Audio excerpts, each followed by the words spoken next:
Welcome to episode 160 of the Band Hive Podcast. It is time for another episode of the Band Hive Podcast. My name is James Cross. I help independent artists tour smart, and I'm here with Matt Hose of Alive in Barcelona. How are you doing today, Matt? You know, James, I am doing fantastic. It's another beautiful day in Colorado, nice brisk weather, sunshiny, pretty much the perfect Colorado combination. So I am ecstatic.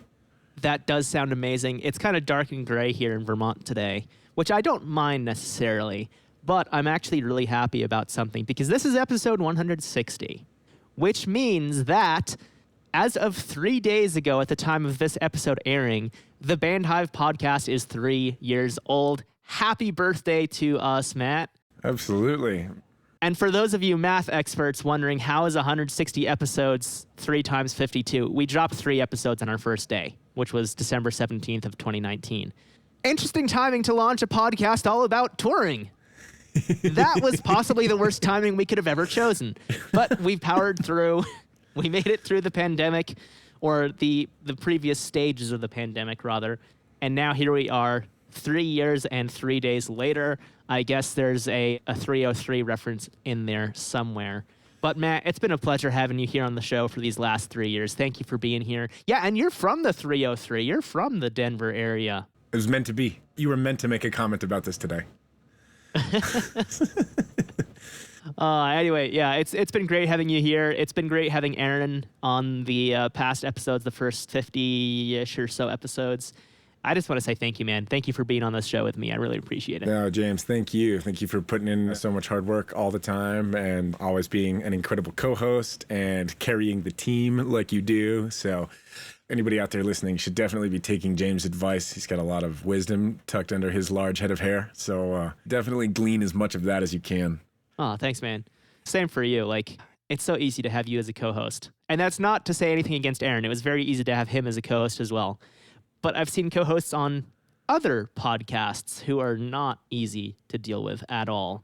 So I appreciate you bringing a lot of information and knowledge and being extremely easy to work with. Of course, man. I appreciate the kind words. My mom told me to always listen whenever there was being compliments thrown around. So, like I'm saying, just wanted to give a little shout out of appreciation here for everything over the past 3 years. And we're going to have a good episode this week, I think, I know, because we always have good episodes. Sometimes the guests, I get nervous, and we haven't really had any bad guests. Like, we've been really lucky to have great guests. But if it's the two of us, it's just going to be a good episode. I don't have to stress at all. I know it's going to be good. And this week, we're kind of doing part 2 of what we talked about last week, which is health for musicians. Last week, we covered mental health, and this week, we're going to cover physical health. And this goes back to the old saying of, you are what you eat. That's the first thing we're going to talk about, which is eating healthy, especially when you're on tour, but anytime, really. You want to take it away, Matt? yeah, absolutely. So for me, this is a really big subject that I'm pretty passionate about, and that is because I have family members who all have health ailments that have all basically come from like poor nutrition over the course of long periods of time. You know, there's this wonderful dynamic between feeding the world and feeding nutritious food to yourself. And each and every individual person out there is responsible for finding that balance in their life. For touring musicians, there's a lot of physical demand. Obviously, we talked about the mental demand, things like being away from family and friends and ever-changing routine, kind of hard to solidify some type of normalcy in your life. And so that's why it's important to control as many of the things that you can control. And one of those is physical health, and really, it's all about inputs and outputs. You know, your guitar does not work when it doesn't have the proper input. Your body does not work when it does not have the proper input. You're putting yourself through extreme physical stress, and so you have to be making sure that you are putting in the best possible inputs for your body. Now, I'm not going to get on here and tell you that there is one specific diet that is universally best. I personally do not believe in a one-size-fits-all anything. For some people, a vegan diet's going to be fantastic. For some people, a ketogenic diet's going to be fantastic. For some people, a Paleolithic diet will be fantastic. For some people, a carnivore diet will be fantastic. And it's up to you to kind of figure out the paradigm that works best for your life, the things that are really going to complement your schedule, your timing, and really how those foods are really making you feel. I know people who can't process meat. And so if they were to eat meat while on tour, they would render them incapacitated. And inversely, I know people that have a really high caloric intake necessity. And so like people on a vegan diet, they wouldn't be able to maintain their full level of capacity either. So this is why we say it's important to eat healthy on tour, but it's also important to eat healthy not on tour, because when you're not on tour is when you're really going to need to be identifying these things, discovering, what your food aversions are. The last place you want to discover a food allergy is on tour when you're 200 miles outside of Portland and you have another 150 miles until you got to get to the next major city. These are all things that you kind of have to know about yourself. And in reality, it's something that kind of everybody in your band needs to know about. For me personally, I have a guitarist who's deathly allergic to dairy of any kind. For us, it doesn't matter if we like dairy. We just don't have dairy inside of the van at all. If somebody stops at a gas station and they want to buy milk, tough luck, because we're not going to let my guitarist go into anaphylactic shock. It's so bad that we have to give him an EpiPen and then take him to the hospital. This is what we call like dual control, where there's more than one mind that is focusing on solving the one problem. We have played festivals where people are making burgers and they, go put a piece of cheese on a burger, or they put piece of cheese on a burger and they leave one off from my guitarist, but then they use the same spatula. And a lot of the times, like these cross-contaminations and things like that, you don't even think about. But nothing will end your tour as fast as a trip to the hospital. So it's really important just for everybody to kind of be a collective and focus on the health food together, whatever your health food is. It's pretty universal. Going out eating Taco Bell every day and McDonald's and Burger King, if you're eating a bunch of fast food all the time, that is unhealthy food. Now, I'm not shaming you out of that. Sometimes that is a necessity. Sometimes you absolutely have to do that because it's like, hey, DoorDash will only deliver Taco Bell, or we played super late. We didn't get paid until 11:45, when we settled up finally, and the only thing open is Jack in the Box and Taco Bell. Sometimes you have to do that. But the thing is, plan ahead for that. Try to be a little bit conscientious of the fact that that might be the case. You want to make sure you're eating multiple meals a day. You want to plan. If you need to have a Coleman grill with some propane in your trailer, I highly recommend that. That's something that we have done for years. Not only does this help in terms of monitoring your health inputs, your nutrition, but it also really helps with your budget too. It's much easier for you to go to the grocery store, pick up some whole vegetables and, a small pack of whatever it is your dietary restrictions need. You go to the grocery store and you get those things, and then you cook them together as a band. And when you're cooking together as a band, you really start to understand the intricacies of all of your dietary restrictions and things like that. Who is more consistently hungry on a regular basis? Whose mood is getting regularly affected by the amount of food that they intake? If this isn't something that you've ever even heard of, where it's like food affecting the way I act and feel and all this stuff, it's like it is very, very real and very, very prevalent when you go on tour. Oh, yes. The first time I ever heard the word hangry was on Warped Tour. 100%, man, especially out there in the 100-degree weather. I mean, you're out there, you're working in the mornings, you're driving through the night. I mean, that is one of the most physically demanding tours on the planet. And then I would see people who was like, wouldn't eat. It didn't even matter what they would put in their system because they were like so nutritionally starved. And even just eating like the pizza would literally just be like, oh my gosh, I feel like a whole new person. And when you're monitoring the really important inputs, packing nutrient-dense food into your system, that is when you really are like, I feel like I can come to life. Food and mood are so closely related. Food and mood aren't the same, but they're definitely cousins. And so it's important for you to focus on the inputs that are going into your body so that you can control the majority of the outputs. A bad output is what puts off everything. And you're going to have bad outputs. Nobody in the history of any tour has ever gone through an entire tour like without getting a little bit pissed off at one of their bandmates, or, like I've thrown fists at some of my bandmates before because we've just been at each other's throats for too long and we were nutritionally deficient. We'd go to White Castle and buy 70 burgers for everybody to smash little tiny burgers, and then we'd drink crappy beer at the end of the day. And I was like, well, no wonder we got in a fight. We were pumping ourselves with all this garbage. Because touring is physically stressful, your life will become instantly better if you know what inputs make you feel better and what inputs make you feel worse. If you're starving and you're like, I gotta go eat this loaf of bread, but you're eating a loaf of bread before you go and play, but you're gonna bog yourself down, you're gonna feel like puking, you're not gonna wanna jump around. And there's gonna be all sorts of different examples. Like, for me, I would never go and eat a 16-ounce steak before going and performing. That steak is gonna end up all over the stage. Especially on a hot tour like Warped Tour. Oh man, I can't even imagine. It'd be terrible. Touring and performing is exercise. And so it's like, just like you wouldn't eat this big, huge, giant meal right before you go and exercise, you also shouldn't eat this big, giant meal right before you go and play. All of these things kind of like play into each other as far as like, if you get to the venue and you know that you have load in at a certain time and you know that you don't play for X amount of hours, you know how big your window of time is for you to like go and eat and digest and let that food settle, let your body start to absorb those nutrients. And then you can actually go ahead and move on and be like, hey, I feel good. Now I can perform. One of my last tours, even this happened to me where I ordered food super early via DoorDash. And then like the first guy couldn't find the place. And so he like canceled the order. Oh, literally. And my food showed up 15 minutes before we were supposed to go on, an hour and a half late, because my plan was to eat an hour and a half before the show, then go walk around for a little while, 10 to 20 minutes to help myself digest. But because it showed up so close to the show, I said, I can't eat.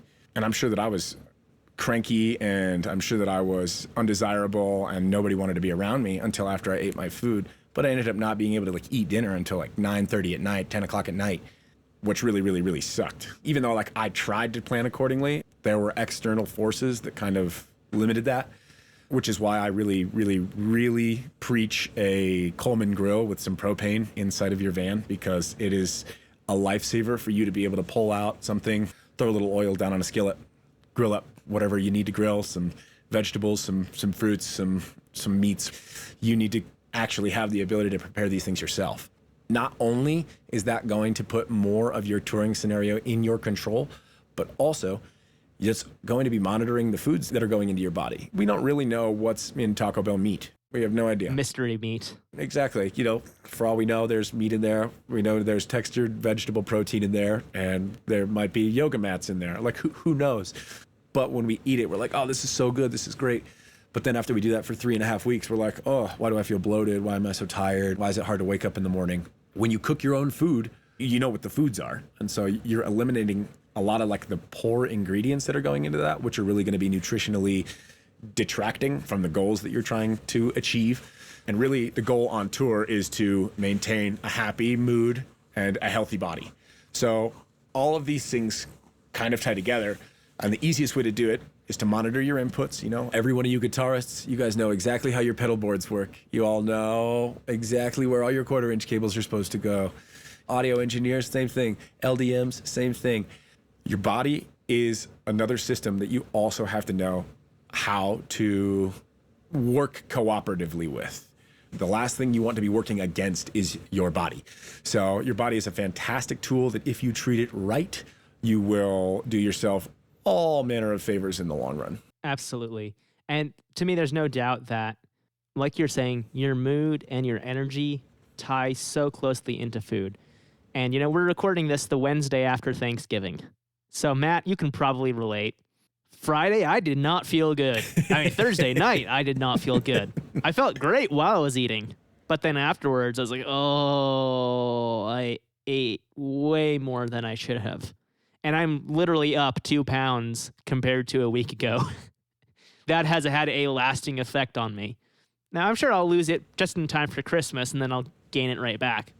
But point being, it's not just what you put in, but also how much. The quantity matters as well. And it's just like a mix. If you're mixing a song and the snare is way too loud, it's going to be distracting. If the snare is way too quiet, it's going to lack that punch of the rhythm. So you have to have the right balance, not just in what elements are there, so not just the arrangement, but also the levels and how those fit together. It is like puzzle pieces. So you want to have nutritious food in moderation. You want to have enough that you have energy, but not so much that you feel like a slob. Amen. This might sound like some really weird advice for some of our listeners because you guys might be young. Your body is like really good at masking what nutrients are good and what nutrients are bad when you're younger. You know, you don't start to notice a lot of the things like your joints or how well you're sleeping or your mood. But as you start to get older, you do. And you start to notice things that really have the means of swaying something. It's like, you know, like, oh, why did I have such like a bipolar fit right there? It's like, oh, well, now that I'm realizing it, I haven't eaten in 12 hours. And the last thing I ate was a gas station taquito filled with a bunch of absolute garbage. Then I had to sleep and I didn't get the best sleep and blah, blah, blah, this. And so it's like, and then you get this cocktail and you do that for 3 weeks. You live in a shoebox with people who might also be experiencing those same emotions.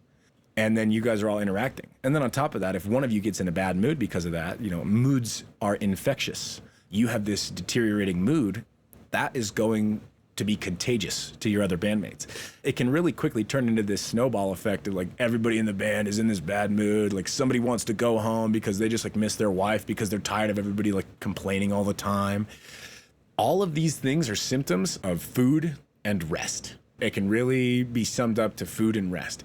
These are two things that you have what I like to call extreme ownership of. Good book, by the way. You own your food that you put into your body. Nobody can make you put a different food into your body. I can't make anybody do anything. Nobody can make me do anything about the food that goes into our body. I can't make somebody else sleep unless I'm going to go put them in a, choker hold. Also not cool. I don't recommend doing that to your bandmates. But rest is the other one. And rest is like a really, really hard thing to get while you're on tour. And so another thing that I find very, very important is to have a consistency of scheduling as far as like rest goes. If you have a plan and it's something that should be talked about between everybody in the band, or at least everybody who drives, obviously we all know things like bus call. We all know when the bus is supposed to leave. But it's important for everybody to know earlier on in the day that maybe the next drive is 6 hours versus the last drive was only 3 hours. Why is this important? Well, because you might want to pull off in a parking lot and sleep without the vehicle moving for a few hours, because you're going to get worse rest while the van is moving than while the van is parked. For us, a lot of the time, what we will do, we find a Planet Fitness and either stay there at night so that we can wake up and be at the Planet Fitness in the morning, or we sleep where we're at and then we wake up in the morning and then travel to a Planet Fitness close to the venue. Now, this doesn't always happen. We're not always able to go to Planet Fitness every day, but it is absolutely, positively a game changer and can be the difference between sanity and insanity while you're on the road. Getting enough rest. I cannot harp on this enough. I know I've mentioned it before. My drummer has sleep apnea when we weren't getting rest because Chase was snoring, essentially. He has no control over this, and he would snore loud, and like none of us would be able to rest. And with sleep apnea, it's like a total roll of the dice. Sometimes it's happening, sometimes it's not. Basically, each and every night going to sleep was like a veritable Russian roulette with our sleep health.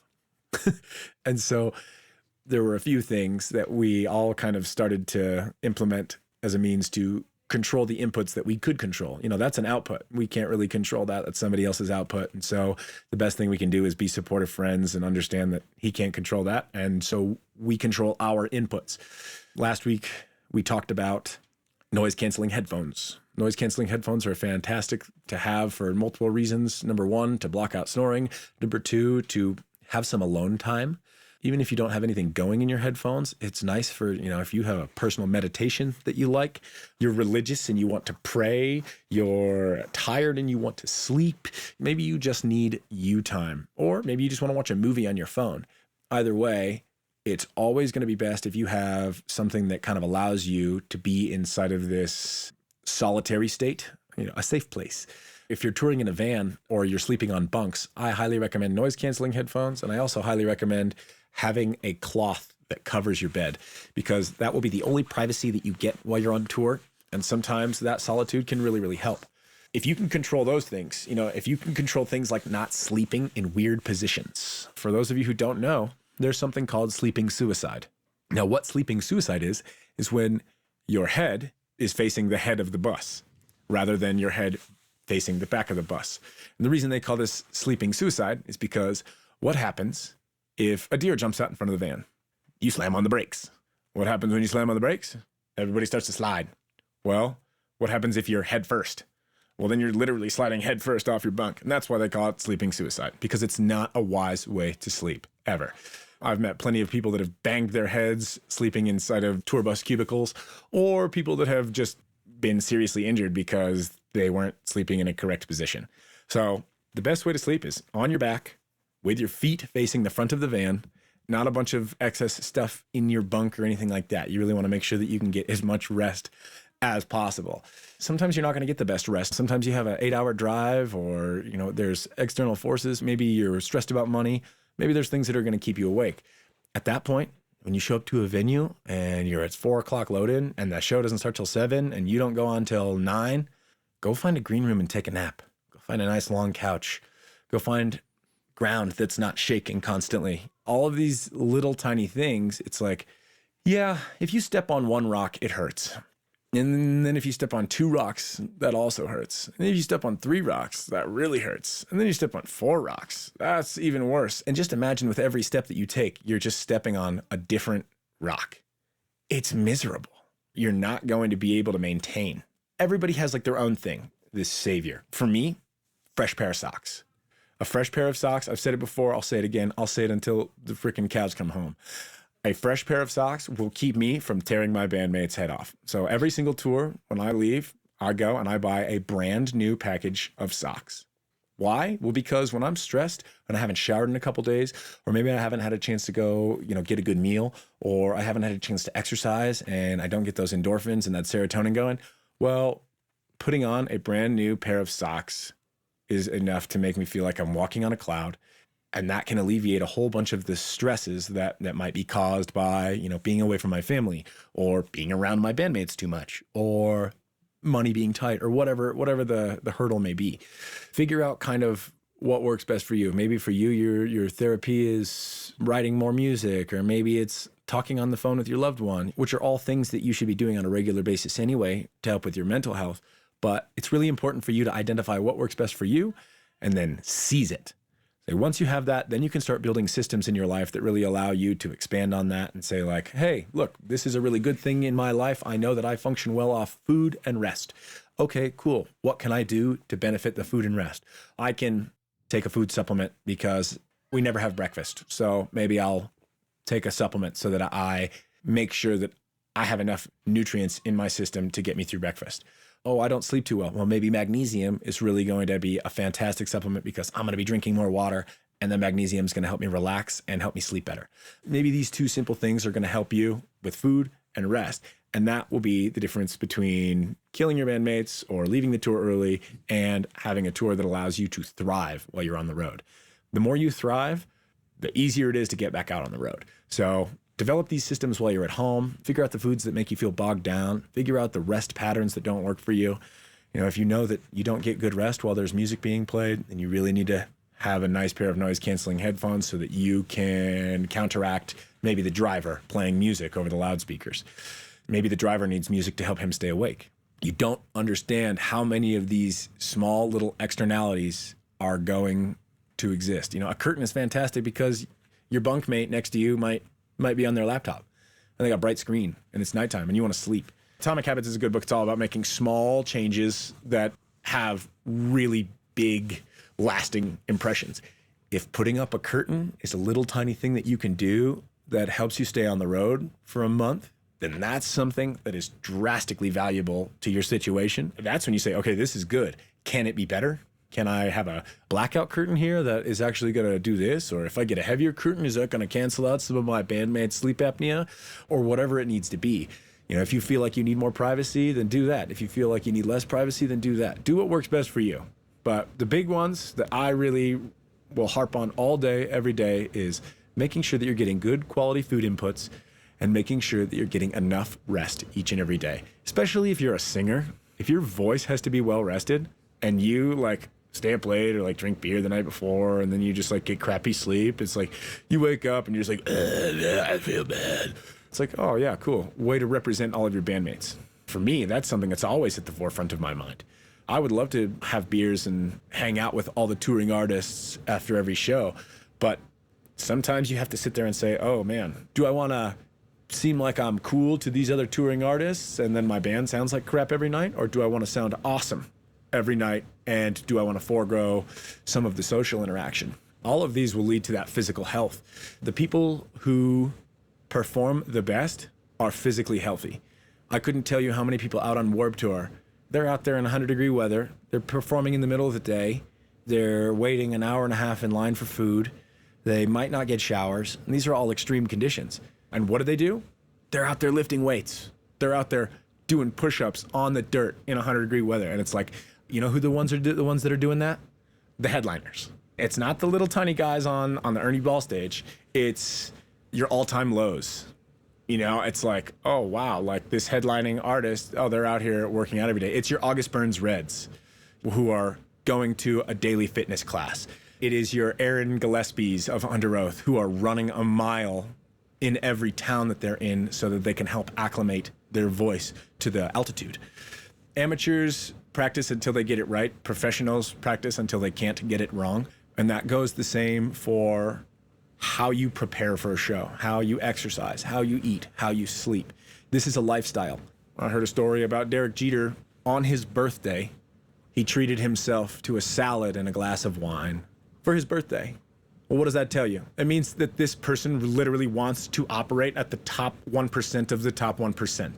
And he's willing to make a sacrifice that says, oh, even though it's my birthday, I could get drunk and I could party and I could have all this stuff because it's my birthday. No, discipline.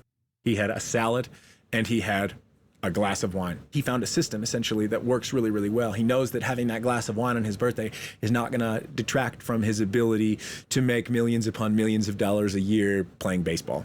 And so because of that, he allowed himself that small grace. But if that's the grace that he gets on his birthday, like how vigilant do you think he has to be every other day of the year? He has to be very vigilant. The same is true for you. Absolutely. And I think what you mentioned there about having a system is really key, because all of these things are elements of your life that you can systematize, whether that's formally or informally. So for example, eating healthy can just be a rule that, hey, when we're on tour, we're not going to do any fast food. We're going to find out healthy local options that meet these dietary restrictions. One year I was on Warped Tour, our bus driver, which the bus drivers kind of like clean up the counters every day. They'll just, when we park, they'll go in, wipe down the counters real quick. And he had some really bad allergies like you were talking about with your guitarist. If I recall, I think it was bananas and strawberries. So he just said to us, hey, if you have bananas and strawberries, please do not put them on the counter because I cannot clean the counters then. Like, make sure that you put them away, and if they touch the counter, wipe that area down because otherwise the next morning when I go to wipe it down, I might have anaphylactic shock. So that was the system then was, hey, if anybody gets these fruits, they go directly into that person's storage space under the couches or up high, wherever it was, and it does not stay on the counters. Another system, you were talking about bunks. What I did, I'm 5'8", so I'm not the tallest, which meant I had plenty of room in my bunk. And I would have my laundry bag down at the foot end, which is the front end of the bunk, as an extra cushioning. In case we did hit the brakes, I would hit the laundry bag.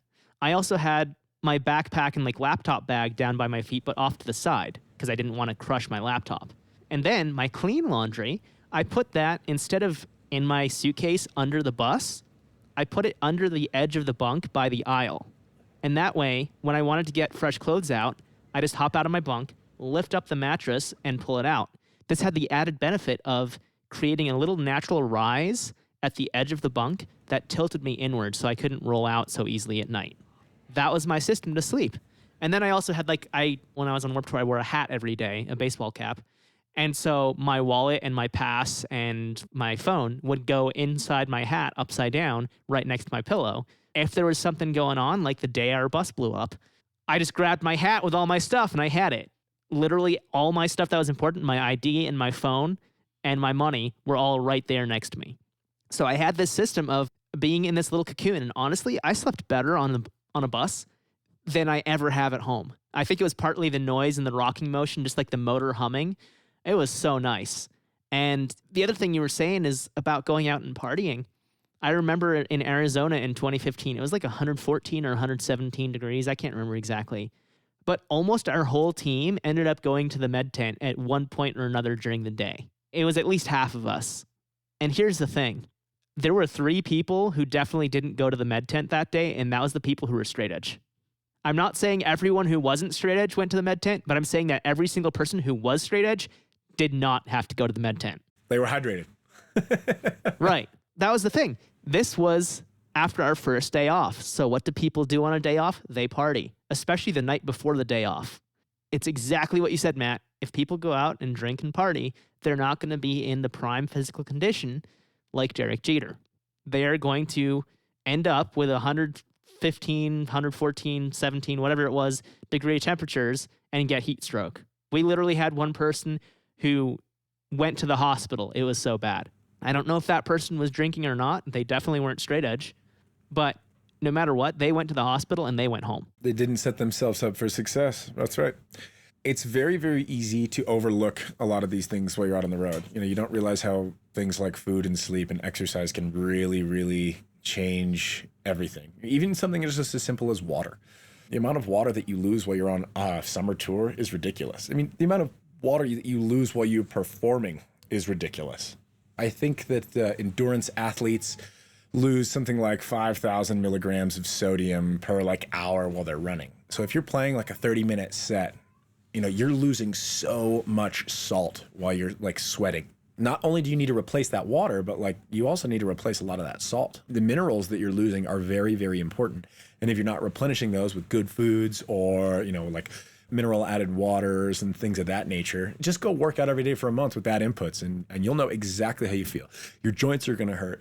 Your sleep is going to be worse. Your mood is going to be worse. We do have exercise on our list, which is the next thing that we'll get to because it is important, but it's also important to understand the caveats that come with exercise. If you are consistently on a low caloric diet, doing these hyper intensive workouts might not be the best for you because you're also going to be essentially doing a high energy workout while you're performing. Maybe you only need to do one of those a day. Maybe the best idea for you is just to once you get to the venue, take a light jog around the building a couple times before you go on and play. Maybe you do some light stretching and a few jumping jacks. A few small things that you can do to kind of help keep your body limber. Stretching, I cannot overstate. Stretching is so, so important. Play a show stretching, play a show without stretching. The benefits are immediately noticeable. You get to the end of your set when you've stretched and you're like, oh man, I feel great. I could play more songs. When you get to the end of a set where you haven't stretched, you're like, dude, I feel like I just got hit by a bowling ball. It doesn't feel good. It's really such a game changer to just get a little bit of activity in there before your set to make yourself limber, and it's night and day. To just quickly go back to what you're saying about water, this might be TMI, but on Warped Tour, I would drink about a bottle of water per hour. A good, probably 16-ounce bottle per hour. I would not go to the bathroom from about 7:30 a.m. till 8 or 9 p.m., even though I was drinking 16 ounces of water every hour. And then we would end up in a city like Portland, and I would keep consuming that same amount of water out of habit, but it's 75 and cloudy, and I'm in the porta potty every half an hour. And that just goes to show how much water was entering my system and just getting sweated out immediately. But what you're saying about exercise is absolutely on point too. And really, this is something you should do every day. I have a habit. I give myself a break on weekends, but every morning I wake up at 6:30 and I hop on the stationary bike that is literally in my room. I have it in my room so I can wake up, get out of bed, take 5 steps, and I'm on the bike. And I sit there for half an hour. And I don't know about you, Matt. You probably have the bad habit that I do and everyone else does. You wake up and the first thing you do is look at your phone. Of course. So for a long time, I didn't do that. And I was very happy when I didn't do that, but now I'm back in that habit. But I've turned it into, I'm going to get up and pick up my phone and I'm going to get on the bike. And that's when I'm going to check all my notifications that came in overnight. All the emails, all the messages, the texts, whatever. And that way, I don't have that guilt of, oh, I just wasted half an hour sitting in bed looking at my phone when I could have gotten up. Instead, it's, oh, I just rode the exercise bike for half an hour and at the same time made sure that no important messages came in that I'm not replying to. And that mental shift has been huge for me. James, what you just described right there, and I can dive into a little bit of the science behind it, but in reality what that is instead of starting your day with blue light, which upsets your neural pathways. That's what blue light does. It is starting the day off with endorphins and serotonin, which are both things that make you feel good, starting your joints off by moving. And by eliminating blue light first thing in the morning, you're actually allowing your brain to slowly wake up the way that it's supposed to. Blue light can be very disruptive. Red light is a lot healthier for you. A lot of people love LEDs for the brightness, but infrared light or incandescent light bulbs are actually much more beneficial for your brain. But the big thing in the morning, is to say you're talking about waking up and starting this exercise bike for the first thing in the morning. That is one of the most fantastic ways that you can make yourself feel better in the morning. A lot of people are hyper restless because they don't spend enough time in the sun and they don't let their body produce vitamin A or retinol, which actually helps you sleep at the end of the day. How many of us have ever been in the sun for a long period of time and you're like, you get out of the sun, you're like, man, I'm so tired. That's because the sun is doing its job. Your eyes are producing retinol and that's helping you sleep. So, when we forego that and we start off by immediately going in front of our phone screen and staying tucked into our dark bunk and like not going outside and not exercising and not getting vitamin D, you're again setting up that sleep pattern for failure. If you want to feel better for the whole course of your day, wake up in the morning. If you have a morning beverage that you make, sweet, make your morning beverage. Watch the sunrise. If you're up early enough, having the sunrise while you're reading a book is literally one of the most tranquil ways that you can relax. And really, it's one of the most tranquil ways that you can wake up. And it just kind of sets the grounding. Try it for a week. Wake up every day at the same time before the sun comes up and read a book. Get to the end of the week, and I challenge any one of our listeners after a week of doing that to contact me and tell me that it didn't work for them. Tell me that they felt worse after doing that. None of you will do it. It doesn't exist. After 3 or 4 days, everybody's going to be so excited about, the way their body feels, about how much stuff they're learning, about not realizing the benefits of waking up early. There's so many different vectors that you can attack this from. If you're a day person, that's the best thing ever. If you're a night person, then and that's cool too, but you need to know that about yourself. Make a journal. Go get yourself a little dollar composition notebook from Walmart and write down what you did. If you woke up at 5:30, write down you woke up at 5:30. If you read a book, write down that you read a book. If you drank coffee, write down that you drank coffee. And then on the other side of the page, write how it made you feel. If you take that journal and then you kind of just consistently do that, you're going to find these patterns inside of your life that are really going to help you grow and say like, oh, like turns out that like reading a book didn't really help, but the morning exercise really did. Or maybe it's the inverse. Maybe you're like, oh, I find that when I drink coffee early, that actually has made my day a little bit worse. And don't be afraid to test things. Don't be afraid to remove variables. Don't be afraid to add variables. Maybe you function really well eating breakfast. Maybe you don't function eating breakfast. Maybe you're the type of person who gets bogged down after eating a big breakfast. Maybe you just need a light breakfast. All of these things, it's just going to help you kind of fine tune your systems and help you understand how your body works, how your circadian rhythm works. And then you can use that as a harness rather than working against your own cyclical features. Working against yourself is always the worst thing ever. It's like, there's only one thing more pointless than working against yourself, and that's like working against physics. Your body operates off the laws of physics. So really, it's just a subset of that. Set yourself up for success by getting yourself good food and good rest and exercise. James, you have some great ideas as far as getting that exercise. So why don't you dive into that? Yeah, definitely. So one of the favorite things I've seen is you get out of the van and you just run around the van. You do a lap. It's probably like 50 feet. A van's 25 feet long? So 50 feet, maybe 60 across the sides. You do a lap around the van, just one. And you do that at a jog, sprint, whatever, just not a walk. And you do that instead of just walking into the gas station or the store or wherever you are, and then walking back out and getting back in the van. You do that one little lap. Get your heart rate up for a few seconds. And that's going to give you a burst of energy later on in the day. Doesn't matter if it's 100 degrees outside or if it's 20 degrees outside. Although watch out for ice. If it's 20 degrees outside, make sure there's no ice and you're going to wipe out and then you'll feel really bad. But also, make this fun. Say something like, first person to complete a lap around the van gets a free snack, a healthy snack, some kind of bananas and fruit or whatever. When I was on tour, I always had the worst snacks. I love those Munchos chips, the ones that are like $2 a bag with the big thing. And like those chips are good, but they are so greasy and so salty. I always felt terrible after I ate them. There was one tour I was the driver, and I loved those chips because I could just get a bag and munch on them as I was driving. And that was nice. But looking back, that was possibly the worst thing I could have eaten. I could have had anything else and it would have been better for me.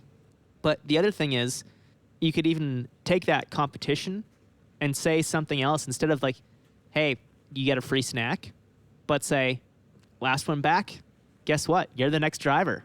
So if you're slow, too bad. You get to drive the next leg. Basically, you'll just see all the seats fill up. And then you get back and you realize, oh, the driver's seat is open. I guess that's me now. This is also a really powerful tool for harnessing like that one band member who likes to get off the bus as everybody else is getting back on the bus. It just kind of slowly but surely builds a system for them inadvertently that says like, hey, like if you don't want to have to be the guy stuck driving, if you have to go to the bathroom then the second that we're pulling up to the gas station, you better already be unbuckled and halfway out the door, like your shoes on, your pants on. And like halfway through a tour, man, the van will definitely get dirty. Things start to get thrown around. It might be hard to find your shoes. Plan for what you need to do while you're not needing to do it. That's basically the simplest rule about success in life. If you have to do something, plan ahead. We all know that Christmas comes around on the same day every year. We all know that the gas tank needs to be filled, right? We all know that your belly, that tank, needs to be filled, right? So if we have open, honest communication, clear set expectations, and an incentive, let's say, or in the case of driving, maybe a disincentive, to actually get out of your bunk and to go get what you need to get done, it's going to be better for everybody. You know, a rising tide raises all ships, and we are only as strong as our weakest link. So if there's a time crunch and you've got one guy who decides he always has to go to the bathroom as everybody else is leaving, it's like, cool, we just lost so much more momentum. And you don't realize how much momentum you lose by stopping at a gas station. It's not just the, oh, well, we're only at the gas station for 5 minutes. Yes, but you were driving 70 miles an hour down the highway. And you had to slow down. You take the off-ramp. Then you stopped at 2 traffic lights. You made right-hand turns. All of these like little tiny things cascade into this big, huge, giant problem. And then it's like, oh gosh, that one 5-minute gas station stop actually turned into like us arriving like almost an hour later because of X, Y, or Z. Bill had to get his Funyuns, and then Jimmy had to go to the bathroom. And then, of course, as everyone was ready to go, Steve just then found his shoes. It's like, no, don't do that. And the worst part is like, you have no control over traffic either. So like, focus on the really important things, because if not, you'll end up like my guitarist. We've like made him go to the bathroom in a bag on the side of the road in bumper-to-bumper traffic. He was embarrassed, and all of that could have been avoided by him just being like, oh, you know what? It's been a while since I've gone to the bathroom. Maybe I'll have to go to the bathroom. And so plan for what you need to do while you're not doing it, because you can't plan something and do it at the same time. Multitasking it does not exist. There's no such thing as multitasking. There's something called rapid tasking, where you can quickly do small subsets of tasks, but the human brain cannot physically focus on 2 things at the same time. That's one of our powers of attention. So plan. You know, this is why things like a day sheet, if you don't know what a day sheet is, they're incredibly important to have, where you can say like, hey, look, that's what bus call is. Like, there's some interesting things around here. You know, if you have people with dietary restrictions, I'll use an extreme case. Let's say you have 1 carnivore and 1 vegan on your tour bus. An important thing to have on a day sheet would be like where a vegan could find food. And an important thing for a carnivore would be like where a carnivore could find food. And an important thing for a workout person would be where they could find a Planet Fitness. These might be points of interest for like individual knacks and things that you and your bandmates might like, but it's also going to have details like where the venue is, what time you play, what time bus call is. Those small details will really allow you to figure out exactly where your jumping off point is when you build your systems. And you say like, oh, well, we got to be at the venue by 4. Well, what time is it now? Well, it's noon now, and I'm thinking I might have to go to the bathroom sometime soon. Okay, cool. So go to the bathroom at the next possible chance you have, not at the last possible chance you have. It might seem like common sense, but I'll tell you what, when rubber hits the road, it turns into a shit show. It's very easy for these things to get lost. So personal systems work great. Absolutely agreed. And we're going to kind of wrap up this episode, but we have 2 more quick points. The first one is lift from the knees, you slob. Because Matt's dying because he's coughing and laughing at the same time. Not monitoring my inputs. When you're your own backline tech and your own stagehand, you're going to be doing your own load in. You're going to be moving all that heavy gear. You do not want to throw out your back. So lift from the knees. Do not bend your back and then lift like that. You keep your back straight and bend your knees, and then just straighten your knees to stand up once you've picked up whatever it is. That is how you lift properly. It is really important you do that, and you will thank yourself later. So I repeat, lift from the knees, you slob. I'm referring to myself, by the way, when I say you slob, because I have that bad habit. Whenever James and I record a podcast, we're literally here just staring at ourselves. like in cameras. So it's like when we say something, it's like, you have to do this. Like, just know that we're literally staring at ourselves, pointing our finger at ourselves. Don't think that we are some perfect people who are like, yes, I have all these perfect systems. I eat perfect food all the time. I work out every day and I get enough water and enough sleep. We are telling you these because of how much we have suffered in the past. And you can choose to learn one of two ways. You can either let somebody who's made a mistake teach you, or you can make that mistake and let life teach you. Life is seldom the gracious teacher. So just do yourself a favor, test some of these things, figure it out. That's what it is for us. Like, I have to have a new system all the time. My body weight changes. Sometimes I'll go and spend time on the East Coast with my Italian father-in-law and my Polish mother-in-law, and they just give me all the food that Eastern Europeans eat, which is lots and lots and lots of carbs, and I love it because it's delicious. And then I find myself, after spending a few times, like 20 pounds heavier. And then I have to entirely adjust my diet again. And so, like, don't do that. That's me trying to then plan while I'm doing stuff, and it just doesn't work. I end up feeling bogged down, tired, exhausted, fat. And on top of that, like, my eczema gets worse. It bleeds over into these other things. And then once my skin looks bad, like, my mental health is bad. Our performance gets worse because I feel self-conscious about how I look. And I'm the front man of a band, and I can't look like Freddy Krueger. You don't realize, again, I know I keep saying it, but these things cascade. They really do. They snowball effect, and they get bigger and they get bigger and they get bigger. And then you eventually get to a point where you say, I cannot lift the snowball. Yeah. The last thing, which kind of ties into all of this, because you've mentioned EpiPens, it's like the core of the snowball that you need to have to keep the snowball small in an emergency, and that is a first aid kit. So just some basic stuff, like alcohol wipes, something to take out splinters, that's always handy, an EpiPen, and bandages. If somebody has asthma, albuterol is a good one. If someone has skin conditions, then you might want to have some hydrocortisone, Neosporin, things for clearing infections, alcohol wipes. These are all like super, super important. Splinters, very real. Your trailers are generally made of wood. Another really bad one that can suck is if you have a piece of road gear that's like ever been dinged at all, and maybe you get one of the little pieces of like metal flashing that's chipped, little slide on that, boom, you'll cut joints right open. This is why you see roadies always wearing gloves, because the bottom line is you're at the mercy of whatever elements you're around. The first aid kit is absolutely fantastic.